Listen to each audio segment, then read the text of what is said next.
बिहार के एक छोटे से कस्बे में एक लड़का रहता था जिसका नाम रवि था। रवि का जीवन किसी फिल्म की तरह नहीं था। न उसके पास बड़ा घर था, न ही बड़ी पढ़ाई। उसके पास बस एक छोटी सी पान की दुकान थी जो सड़क के किनारे एक पुराने पीपल के पेड़ के नीचे लगी रहती थी। उसकी दुकान बहुत साधारण थी। एक छोटी सी लकड़ी की टेबल, कुछ शीशे के डिब्बे जिनमें सुपारी, इलायची और तंबाकू रखा रहता था, और एक लाल रंग की टीन की डिब्बी जिसमें वह पैसे रखता था। रवि हर सुबह सूरज निकलने से पहले उठ जाता था। सबसे पहले वो मंदिर के सामने हाथ जोड़कर प्रार्थना करता और कहता, भगवान, आज का दिन अच्छा बना देना। फिर वह अपनी साइकिल उठाता और बाजार से पान के पत्ते, सुपारी और बाकी सामान खरीदकर अपनी दुकान पर आ जाता। दिन भर लोग आते रहते, कोई पान खाने, कोई सिगरेट लेने और कोई बस थोड़ी देर बातें करने। कभी कभी रवि सोचता था, क्या मेरी जिंदगी हमेशा इसी दुकान तक सीमित रहेगी? लेकिन फिर वो खुद को समझाता, नहीं, एक दिन मैं कुछ बड़ा जरूर करूंगा। गरीब लेकिन ईमानदार। रवि के माता पिता बहुत पहले ही गुजर चुके थे। अब वो अपने छोटे से कमरे में अकेला रहता था।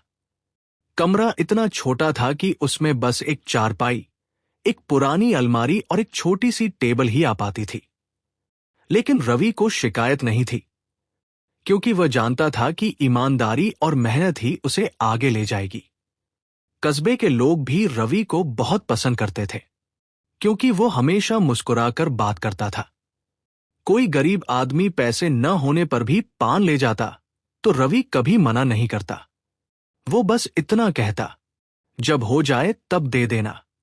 एक अलग सपना। रवि बाकी लोगों से थोड़ा अलग था। वो सिर्फ पान बेचकर जिंदगी नहीं बिताना चाहता था। जब भी उसे खाली समय मिलता, वो मोबाइल पर बिजनेस और सफलता की कहानियां देखता।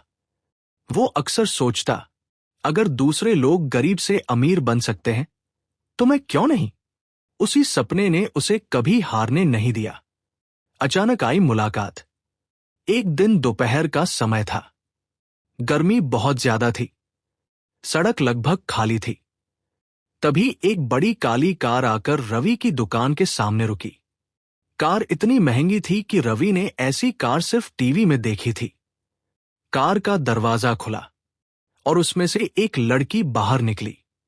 लड़की बहुत सुंदर थी।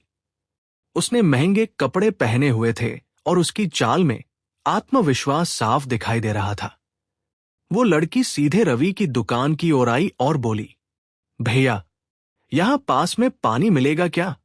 रवि थोड़ा घबरा गया, लेकिन तुरंत बोला, हाँ मैडम, अभी लाता हूं। उसने तुरंत एक बोतल पानी निकालकर उसे दे दी।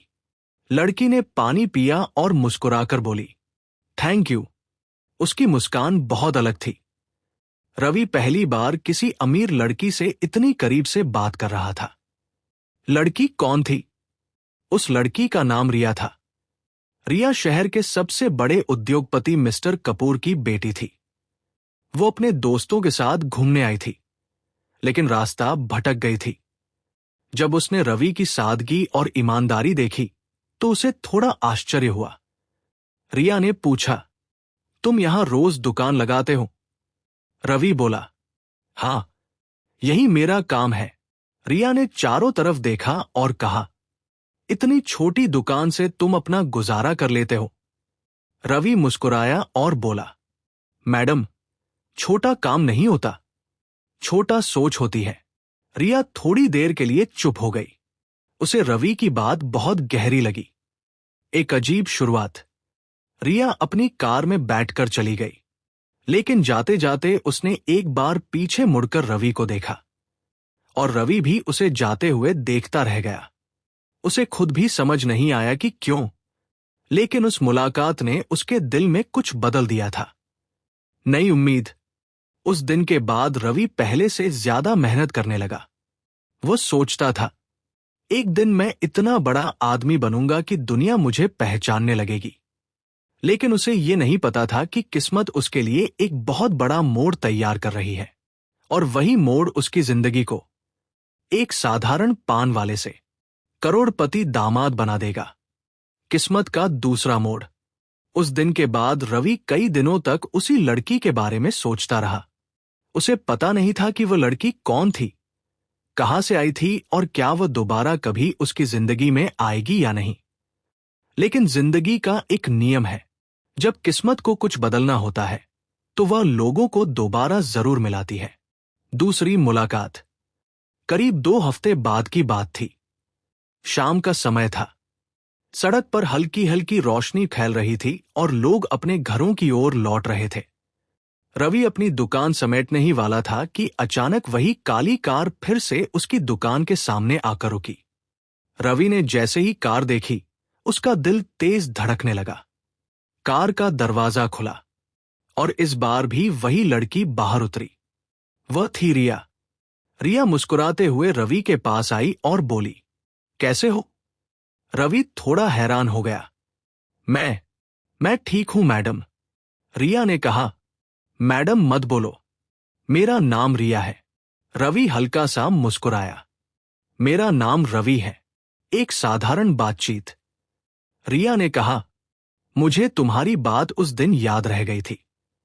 रवि ने पूछा, कौन सी बात? रिया बोली, छोटा काम नहीं होता, छोटा सोच होती है।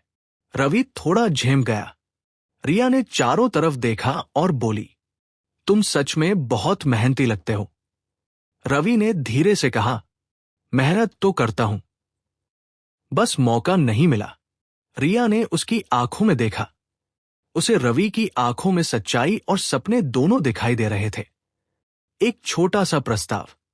रिया ने अचानक पूछा, अगर तुम्हें मौका मिले तो क्या तुम कुछ बड़ा करना चाहोगे? रवि ने बिना सोचे जवाब दिया, हां, जरूर। रिया मुस्कुराई, तो फिर तैयार रहना, शायद किस्मत तुम्हें मौका देने वाली है। रवि समझ नहीं पाया कि रिया क्या कहना चाह रही थी, लेकिन उसके शब्द उसके दिल में उतर गए। एक नई शुरुआत। कुछ दिनों बाद रिया फिर रवि से मिलने आई। इस बार वह अकेली नहीं थी, उसके साथ एक बिजनेस मैनेजर भी था। रिया ने रवि से कहा, मैं तुम्हारी मदद करना चाहती हूं। रवि चौंक गया। मेरी मदद? रिया बोली, हां, तुम बहुत मेहनती हो। अगर तुम्हें सही मौका मिले तो तुम बहुत आगे जा सकते हो। फिर उसने कहा, क्या तुम पान की दुकान के अलावा कुछ और करना चाहते हो? रवि ने धीरे से कहा, मैं एक छोटा सा रेस्टोरेंट खोलना चाहता हूं। यह सपना वो कई सालों से देख रहा था। रिया ने मुस्कुराकर कहा, तो फिर वही करते हैं, पहला बड़ा कदम। रिया ने अपने मैनेजर से कहा कि वह रवि को छोटा सा बिजनेस शुरू करने में मदद करे। कुछ ही दिनों में रवि को एक छोटा सा फूड स्टॉल खोलने का मौका मिल गया। रवि ने अपनी पूरी मेहनत उसमें लगा दी। सुबह से रात तक वह काम करता। उसकी ईमानदारी और स्वादिष्ट खाना लोगों को बहुत पसंद आने लगा। धीरे धीरे उसका फूड स्टॉल पूरे इलाके में मशहूर हो गया। रिया का भरोसा। रिया कभी कभी रवि के स्टॉल पर आती। वह देखती कि रवि कितनी मेहनत कर रहा है। एक दिन रिया ने कहा, मुझे तुम पर गर्व है। रवि मुस्कुराया, ये सब आपकी वजह से हुआ है। रिया ने सिर हिलाया, नहीं, ये तुम्हारी मेहनत है। दिल में उगता एहसास। समय के साथ साथ रवि और रिया की दोस्ती गहरी होने लगी। दोनों अलग दुनिया से थे, एक गरीब पान वाला और एक करोड़पति की बेटी, लेकिन दिल का रिश्ता इन फर्कों को नहीं देखता। धीरे धीरे दोनों के दिल में एक खास एहसास जन्म लेने लगा। स्टॉल पर खाना खाने आते थे। रवि हमेशा मुस्कुराकर सबको खाना परोसता और कहता, खाना दिल से बनाओ तो स्वाद अपने आप आ जाता है।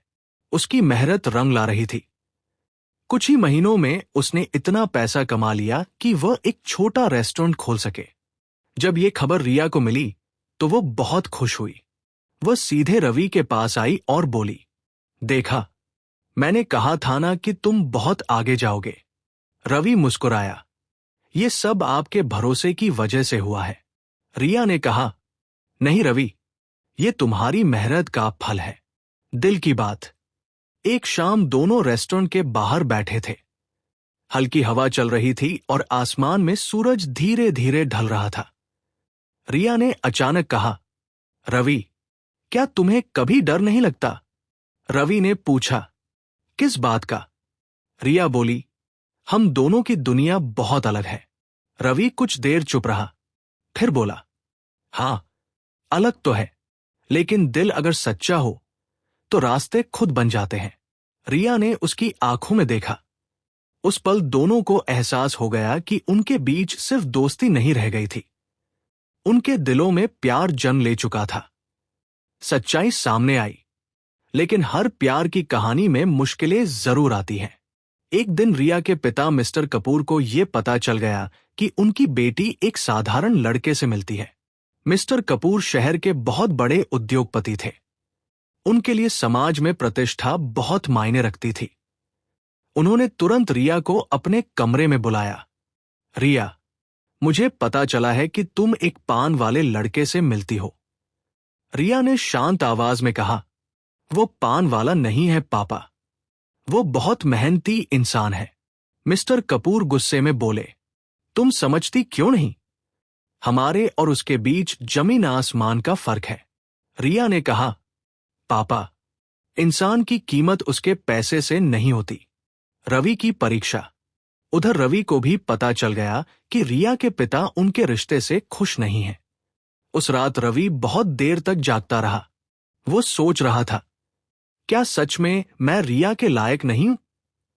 लेकिन फिर उसने खुद से कहा, अगर मुझे खुद पर भरोसा है तो दुनिया की कोई ताकत मुझे रोक नहीं सकती। उस दिन रवि ने एक बड़ा फैसला लिया। नया सपना। रवि ने ठान लिया कि वह अपने रेस्टोरेंट को इतना बड़ा बनाएगा कि लोग उसे एक सफल बिजनेसमैन के रूप में पहचानेंगे। उसने दिन रात मेहनत शुरू कर दी। कुछ ही महीनों में उसका रेस्टोरेंट पूरे शहर में मशहूर हो गया। लोग कहते थे, इतना स्वादिष्ट खाना हमने कभी नहीं खाया। धीरे धीरे रवि ने दूसरा रेस्टोरेंट भी खोल लिया, फिर तीसरा, फिर चौथा।